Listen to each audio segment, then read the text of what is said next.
Hello students, welcome to Wave Academy. We are here to discuss the subjects like economics, accountancy and business studies for class 11th and class 12th. So,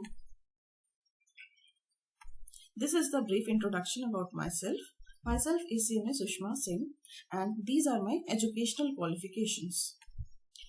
I am here to discuss today the course content given by CBSE for accountancy subject for class 12th.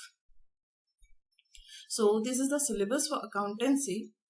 The accountancy syllabus has been divided in two parts. That is, first is accounting for not-for-profit organizations, partnership firms and companies. These are divided in 3 units. Next is financial statement analysis. This is divided in 2 units. The subject has been designed considering the advanced level of understanding required for future endeavors. Means कि जो CBSE ने आपका course content design किया है वो इस तरह से है कि ये कंटेंट आपको यूजफुल होगा आपके आगे जो भी आप कोर्स करेंगे उसके लिए.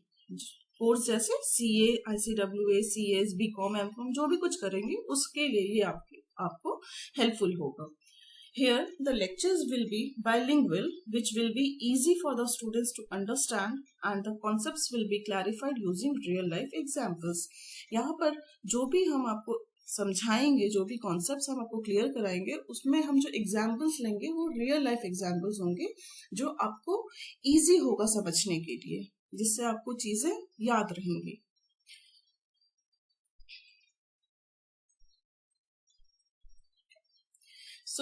जैसा कि हम देख सकते हैं यहाँ पर जो यूनिट्स है वो 2 पार्ट में डिवाइडेड है, part A and part B. जो पार्ट ए है वो 60 मार्क्स का है एंड जो पार्ट बी है वो 20 मार्क्स का है. पार्ट ए में क्या क्या है? Accounting for not for profit organisations, partnership firms and companies, जिसमें पहला पार्ट है आपका, पहला यूनिट है financial statements of not for profit organisations जो आपके 10 मार्क्स का है. जो सेकेंड है वो है आपका अकाउंटिंग फॉर पार्टनरशिप फॉर्म्स, ये आपका 30 मार्क्स का है. तो हम देख सकते हैं कि ये सबसे ज्यादा मार्क्स कंटेन करता है. जो नेक्स्ट है वो है अकाउंटिंग फॉर कंपनीज, ये आपका 20 मार्क्स का है. इसी के साथ ये आपका 60 मार्क्स का फर्स्ट पार्ट होता है. जो नेक्स्ट पार्ट है दैट इज पार्ट बी, वो है फाइनेंशियल स्टेटमेंट एनालिसिस और ये है 20 मार्क्स का, जिसमें एनालिसिस ऑफ फाइनेंशियल स्टेटमेंट्स जो कि है आपका 12 मार्क्स का और है कैश फ्लो स्टेटमेंट जो कि है आपका 8 मार्क्स का. तो ये हो गया आपका 20 मार्क्स का. तो टोटल आपका जो थियोरी एग्जाम है वो 80 मार्क्स का है और आपका जो प्रोजेक्ट वर्क है वो आपका 20 मार्क्स का है. इस तरह से आपका टोटल मार्क्स 100 का CBSE ने कोर्स कंटेंट डिजाइन किया है. यहाँ पर जो सिलेबस है क्लास 12th का फॉर 2021 वो है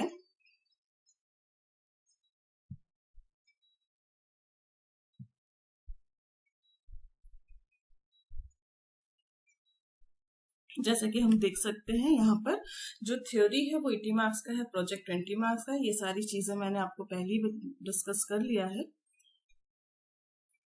तो हम यहाँ पर अब देखते हैं जो डिटेल है अकाउंटिंग का जो सिलेबस है वो किस तरह से है वो हम ये देखते हैं. यहाँ पर पार्ट ए में यूनिट 1 में जो financial statements of not for profit organization है उसके बारे में हम यहाँ पे पढ़ेंगे कि नॉट फॉर प्रॉफिट ऑर्गेनाइजेशंस क्या होते हैं, उसका कॉन्सेप्ट क्या है, किस तरह से उसके फाइनेंशियल स्टेटमेंट्स बनाए जाते हैं, फाइनेंशियल स्टेटमेंट्स में क्या क्या आते हैं. फाइनेंशियल स्टेटमेंट्स में आते हैं उसके receipts and payments account, income and expenditure account, balance sheet, किस तरह से ये सारी चीजें हम बनाते हैं, या financial statement of not for profit organization किस तरह से बनता है, उसमें क्या क्या एडजस्टमेंट्स करने होते हैं, वो सारी चीजें हम यूनिट नंबर 1 में देखेंगे. इसका स्कोप क्या है वो हम देख सकते हैं कि यहाँ पर हम क्या समझेंगे, उसका मीनिंग क्या है, फिर रिसिप्ट्स एंड पेमेंट का मीनिंग क्या है, उसके फीचर्स क्या हैं. हम यहाँ पर ये भी देखेंगे कि इनकम एंड एक्सपेंडिचर अकाउंट क्या है, उसके फीचर्स क्या हैं. और हम यहाँ पर क्या और देखेंगे, we will develop the understanding and skill of preparing income and expenditure account and balance sheet of a not for profit organization with the help of given receipts and payments account and additional information. Class 11th में हमने क्या पढ़ा था कि एक profit making organisation का किस तरह से फाइनेंशियल स्टेटमेंट्स बनता है, उसके एडजस्टमेंट किस तरह से होते हैं। अब यहाँ पर क्लास 12th में आप उसका एडवांस लेवल देखेंगे, जिसमें हम यहाँ पर देखेंगे कि नॉट फॉर प्रॉफिट ऑर्गेनाइजेशन का किस तरह से फाइनेंशियल स्टेटमेंट बनता है अगर कुछ एडिशनल इंफॉर्मेशन दिया हुआ है तो। सेकेंड यूनिट जो है वो है अकाउंटिंग फॉर पार्टनरशिप फर्म।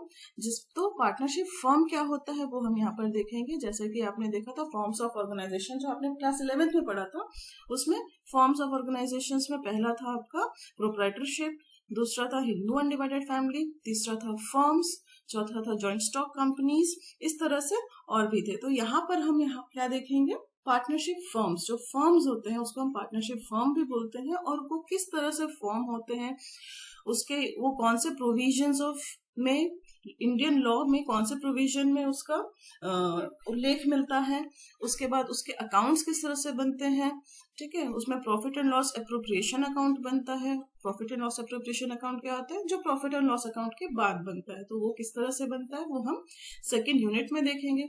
किस तरह से पास्ट एडजस्टमेंट्स को हम उसका अकाउंटिंग करते हैं वो हम देखेंगे।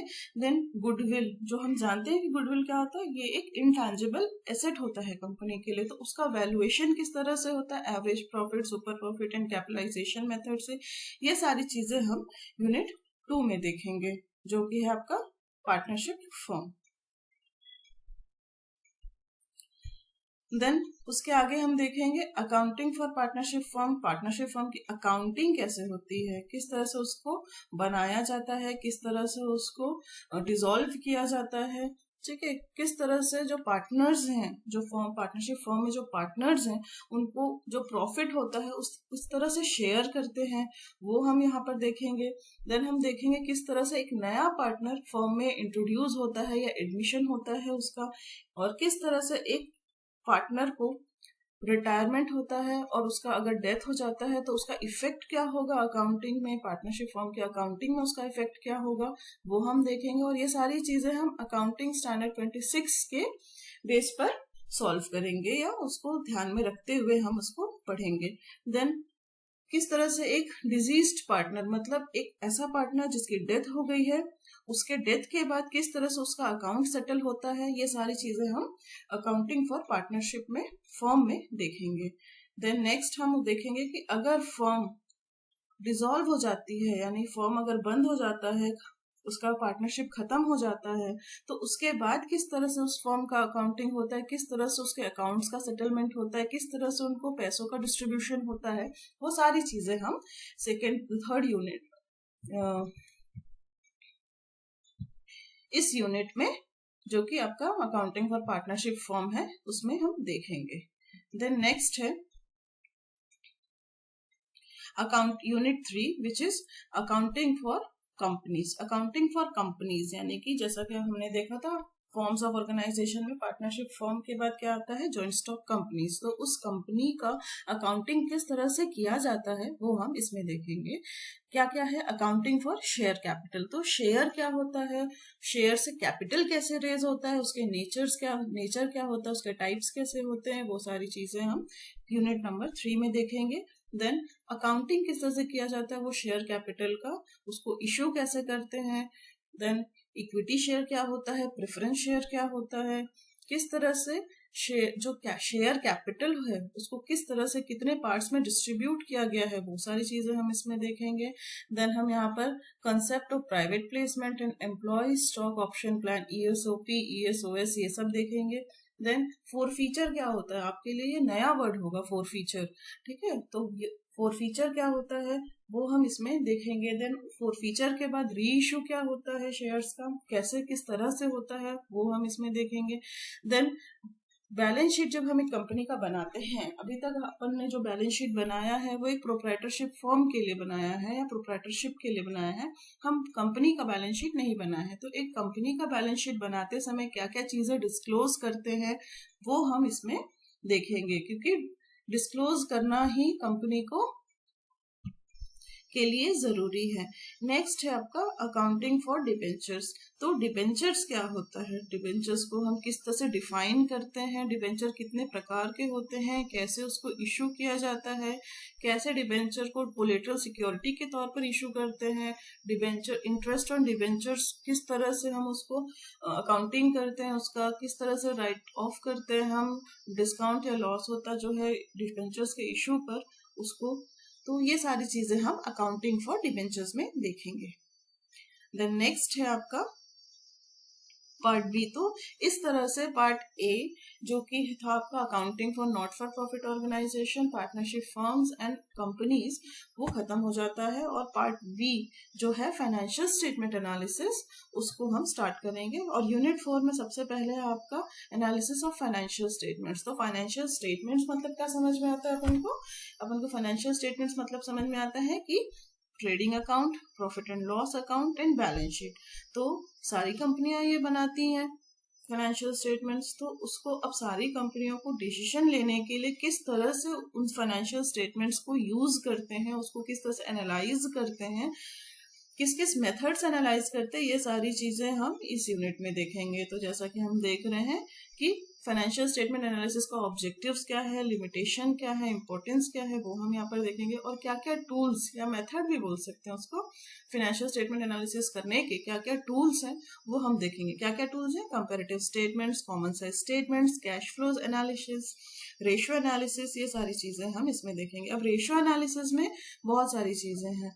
अकाउंटिंग रेशियोज, उसी में आता है आपका liquidity ratios, solvency ratios and activity ratios and profitability ratios. ठीक है, तो ये सब क्या होता है, कितने प्रकार के बहुत सारे रेशियोज हैं। ये तो 4 हेड है, इस हेड के अंदर भी बहुत सारे रेशियोज हैं और वो हम इस यूनिट में देखेंगे। देन नेक्स्ट है आपका unit number 5 which is cash flow statement. जैसा कि नाम से ही समझ में आ रहा है अपने को कि कैश फ्लो, किस तरह से कैश का इनफ्लो होता है, आउटफ्लो होता है कंपनी में, और उसका क्या इफेक्ट होता है वो हम इसमें, और उसको किस तरह से बनाते हैं, एक कैश फ्लो स्टेटमेंट किस तरह से बनता है वो हम यूनिट नंबर 5 में देखेंगे। जैसा यहाँ पर लिखा हुआ भी देख रहा है आपको, AS3 यानी अकाउंटिंग स्टैंडर्ड 3। अकाउंटिंग स्टैंडर्ड 3 के हिसाब से, एज पर अकाउंटिंग स्टैंडर्ड 3, किस तरह से कैश फ्लो स्टेटमेंट बनता है, उसका मीनिंग क्या है, ऑब्जेक्टिव्स क्या है, ये सारी चीजें हम इस स्टेटमेंट में, इस यूनिट में देखेंगे। ठीक है, तो इस तरह से आपका पार्ट बी भी फिनिश हो जाता है। So this was the syllabus given by CBSE. So thank you students. Please like, share and subscribe.